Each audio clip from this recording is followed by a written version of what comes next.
ಚರ್ಚೆ ಆಗ್ತಾ ಇದೆ. ಅಲ್ಲ, ಇದೊಂದು ನಮಗೆಲ್ಲ ಉಡುಪಿಯಲ್ಲಿ ಇಂಥ ಘಟನೆ ಆಗಿದೆ ಅಂತ ನಂಬಲಿಕ್ಕಾಗದಿದ್ದಂಥ ಒಂದು ಸಂದರ್ಭ ಇದು. ಯಾಕಂದರೆ ಆ ರೀತಿ ವಾಹನಗಳಲ್ಲಿ ಒಬ್ಬರ ಮೇಲೆ ಹಾಯಿಸ್ಕೊಂಡು ಆಗ್ತಾ ಇರೋದು ನೋಡುವಾಗ ನಮಗೊಂದು ಭಯಾನಕವಾದಂಥ ವಾತಾವರಣ ಸೃಷ್ಟಿಯಾಗಿದೆ. ಇವತ್ತು ಕರಾವಳಿಯ ಭಾಗದಲ್ಲಿಯೂ ಈ ಮೂಲಭೂತ ವಾದಿಗಳು ಅಂತ ಹೇಳುವಂಥ ಸಂಘಟನೆಯವರು, ಮುಸ್ಲಿಂ ಸಂಘಟನೆಯವರು ಯಾವ ಮಟ್ಟಕ್ಕೆ ಬೆಳೆದಿದ್ದಾರೆ ಅಂತ ಹೇಳುವಂಥದ್ದು ಆ ಘಟನೆ ನೋಡುವಾಗ ಗೊತ್ತಾಗ್ತದೆ. ಇದು ನನಗೆ ಭಯ ಏನು ಅಂತ ಹೇಳಿದರೆ, ಇಂಥದ್ದು ಇನ್ನೂ ಈ ಹಿಂದೂ ಸಂಘಟನೆಗಳ ಮೇಲೆ, ಹಿಂದೂ ನಾಯಕರುಗಳ ಮೇಲೆ ಇಂಥದ್ದು ಘಟನೆಗಳು ನಡೀತದ ಅಂತ ಹೇಳುವಂಥ ಭಯ ಇದ್ದಾಗಿದೆ. ನಾನು ಇವತ್ತು ಸರ್ಕಾರವನ್ನು ಎಚ್ಚರಿಸ್ತೇನೆ, ಇದು ಈ ಘಟನೆಯಲ್ಲಿ ಯಾರು ಹಿಡಿದಿದ್ದಾರೆ ಅವರು ಮಾತ್ರ ಅಲ್ಲ. ಇವತ್ತು ಏನು ಗರುಡ ಅಂತ ಹೇಳುವಂಥ ಒಂದು ಸಂಘಟನೆ ಇದೆ, ಈ ಗೋ ಸಾಗಾಟಗಾರರ ಬೆಂಬಲ, ಮೂಲಭೂತವಾದಿಗಳ ಅದನ್ನು ಪತ್ತೆ ಹಚ್ಚಿ ಅದರ ಎಲ್ಲ ಕಾರ್ಯಕರ್ತರುಗಳನ್ನು, ಅದರಲ್ಲಿ ಯಾರು ಕೆಲಸ ಮಾಡ್ತಾ ಇದ್ದಾರೆ ಮೂಲಭೂತವಾದಿಗಳು, ಅವರೆಲ್ಲರನ್ನ ತನಿಖೆಗೊಳಗಾಡಿಸ್ಬೇಕು. ಇನ್ನೇನೇನು ನಡೀಲಿಕ್ಕಿದೆ ಇವತ್ತು ಅಂತ ಹೇಳುವಂಥದ್ದು ಗೊತ್ತಾಗೋದಿಲ್ಲ. ನೋಡಿ, ಇವತ್ತು ಹಿಂದೂ ನಾಯಕರುಗಳಿಗೆ ಎಲ್ರಿಗೂ ಇವತ್ತು ಥ್ರೆಟ್ಗಳಿದೆ.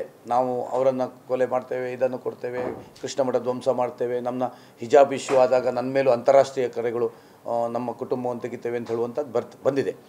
ಆದರೆ ಇವತ್ತು ಇಂಥ ಘಟನೆಗಳು ನೋಡುವಾಗ ಇವ್ರು ಯಾವ ಮನಸ್ಥಿತಿ ಯಾವುದಿದೆ, ನಾನು ಕೇಳಿಸುವಂಥದ್ದು ಅಂದರೆ ಆ ಕಾರಲ್ಲಿ ಒಬ್ಬ ಮೇಲೆ ಹಾಯಿಸಿಕ್ಕೆ ಹೋಗುವಂಥ ಮನಸ್ಥಿತಿ ಹೇಗೆ ಬರ್ತದೆ, ಯಾವ ಮನಸ್ಥಿತಿಯಲ್ಲಿದ್ದಾರೆ ಅಂತ ಹೇಳುವಂಥ ಗೊತ್ತಾಗ್ತದೆ.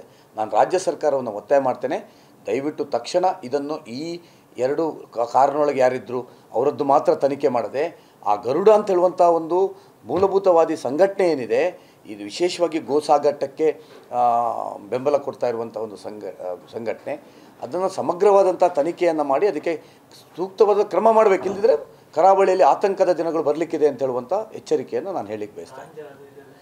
ಇವತ್ತು ಡ್ರಗ್ಸ್, ಗಾಂಜಾಗಳು, ಇದು ಯಾರೋ ಒಬ್ಬ ಸಾಮಾನ್ಯ ಸ್ಥಿತಿಯಲ್ಲಿದ್ದವಂಥದ್ದು ಮಾಡಲಿಕ್ಕೆ ಸಾಧ್ಯ ಇಲ್ಲ.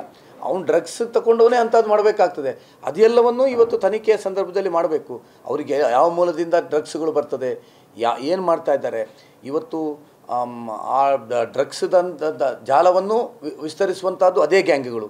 ಸೊ ಸರ್ಕಾರ ಇದನ್ನು ಗಂಭೀರವಾಗಿ ತಗೊಳ್ಬೇಕು, ಇದನ್ನು ಲಘುವಾಗಿ ತಗೊಳ್ಬಾರ್ದು, ಸಮಗ್ರವಾದಂಥ ತನಿಖೆಯನ್ನು ಮಾಡಬೇಕು. ಕೇವಲ ಇವತ್ತು ಇದರಲ್ಲಿ ಭಾಗವಹಿಸಿದಂಥವ್ರು ಮಾತ್ರ ಅಲ್ಲ, ಸಮಗ್ರವಾಗಿ ಈ ಗರುಡ ಸಂಘಟನೆಯಲ್ಲಿ ಯಾರಿದ್ದಾರೆ ಅವರೆಲ್ಲರನ್ನ ತನಿಖೆಗೆ ಒಳಗೊಳಿಸಬೇಕು ಅಂತ ನಾನು ಆಗ್ರಹ ಮಾಡ್ತೀನಿ.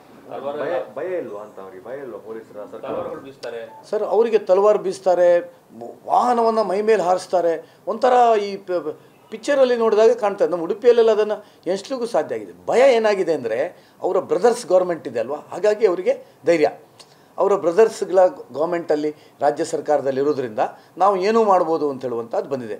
ಯೋಗಿ ಎಂಥ ಸರ್ಕಾರ, ಉತ್ತರ ಪ್ರದೇಶದಲ್ಲಿ ಯೋಗಿಯ ಸರ್ಕಾರ ಇದೆಯಲ್ಲ, ಅಂಥ ಸರ್ಕಾರಗಳಿದ್ದರೆ ಅಂಥ ಕ್ರಿಮಿನಲ್ಸ್ಗಳಿಗೆ ಭಯ ಇದೆ. ಇವತ್ತು ನೀವು UPಯಲ್ಲಿ ಹೋಗಿ ನೋಡಿ, ಎಷ್ಟು ಕ್ರಿಮಿನಲ್ ಚಟುವಟಿಕೆ. ನಾನಿದ್ದೆ ಅಯೋಧ್ಯೆಯಲ್ಲಿ 36 ದಿವಸ ಇದ್ದೆ. ಅಲ್ಲಿ ಪ್ರತಿಯೊಬ್ಬರು ಹೇಳ್ತಾರೆ, ಈವನ್ ಹಿಂದೂ ಮುಸ್ಲಿಂ ಸಹಿತ ಸಂತೋಷದಲ್ಲಿದ್ದಾರೆ. ಯಾಕೆಂದರೆ ಆ ಕ್ರಿಮಿನಲ್ಸ್ಗಳನ್ನು ಮಟ್ಟ ಹಾಕುವಂಥ ಕೆಲಸವನ್ನು ಯೋಗಿಯವರು ಮಾಡಿದ್ದಾರೆ. ಇಲ್ಲಿ ಅವರ ಬ್ರದರ್ಸ್ಗಳ ಸರ್ಕಾರ ಇರೋದ್ರಿಂದ ಈ ರೀತಿ ಹಾರಾಡ್ತಾ ಇದ್ದಾರೆ ಅಂತ ಅನಿಸ್ತಾ ಇದೆ.